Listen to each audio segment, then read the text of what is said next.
Alrighty, so the topic up for debate is whether or not the US government should increase its development of the Earth's moon in one or more of the following areas: water, energy, and or minerals. My opponent goes on to define development as harnessing the moon's resources for our own use. He then mentions how helium-3 can be a clean source of energy and how we would go about getting that energy.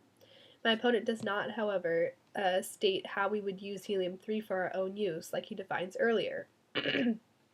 It is not stated whether or not it would be brought back here to Earth or kept up there on the moon. He does not mention what it would be used for.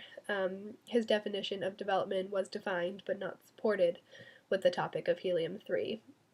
My opponent does state that helium-3 is a clean form of energy, but isn't renewable energy a clean form of energy and a little bit easier to get a hold of? We could use renewable energy here on Earth in order to eliminate our short supply. Therefore, the US government should increase its development of automated machines, not to dig up the lunar surface and heat what is collected in order to obtain helium-3 like my opponent states, but to collect resources like sunlight and wind here on Earth and use that to compensate for our depleting amount of energy. Unlike the big step of launching a shuttle full of equipment and technicians into outer space, we as US citizens can take small steps here on Earth, like improving the construction and installation of our homes to create more energy efficient homes. Um, an example would be the installation of fluorescent lights in place of incandescent lights. Um, that can drastically improve the way we use our energy. In addition to energy efficient appliances, something known as phantom loads can reduce our waste of energy. According to the US Department of Energy, in the average home, 75% of the electricity used to power home electronics is consumed while the products are turned off.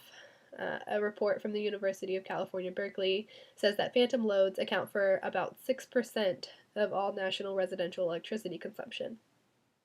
So you can eliminate phantom loads by unplugging appliances and electronics when you are not using them. You can also plug them into a power strip and then turn that power strip off when the electronics are not in use. Um, as for solar paneling, on October 8, 2015, a calculation that also takes into account that per square meter of solar panels is hit by 1,000 watts of solar energy based on Land Arts Generators calculations. The Earth will need 191,817 square miles of solar panels for lighting up the entire planet with renewable energy. On a website, Tech Insider, in an article written by Rebecca Harrington on September 24th, 2015, called "Here's How Much of the World Would Need to Be Covered in Solar Panels to Power Earth," more power from the sun hits the Earth in a single hour than humanity uses in an entire year. Yet, solar only provided 0.39% of the energy used in the US last year. If solar is 20% efficient at turning solar energy into power, we would only need to cover a land area about the size of Spain to power the entire Earth renewably in 2030. Also, relating to my opponent's speech was the extra weight of water on space missions, but nowhere in my research could I find that extra weight of water is a problem during space travel. The problem is, however, the drought we are currently suffering here in the United States. So it may cost more money to eventually bring the water we find on the moon down here to Earth. It will inevitably be a better solution. He then goes on to explain titanium and how we could use titanium as a resource to build habitats on the moon, but it is not explained what we would use those habitats for. The overall exploration of the moon for resources will be expensive, so we have to make sure we will be getting back the money we use to explore and develop the moon, and then some. My opponent quickly mentions the fact that we could build rockets, but fails to mention what we would use those rockets for. As for money, it is mentioned in a cross-examination that we would expect funding from other countries in order to explore the moon. But after some research, I cannot see other countries willingly handing us money to explore the moon.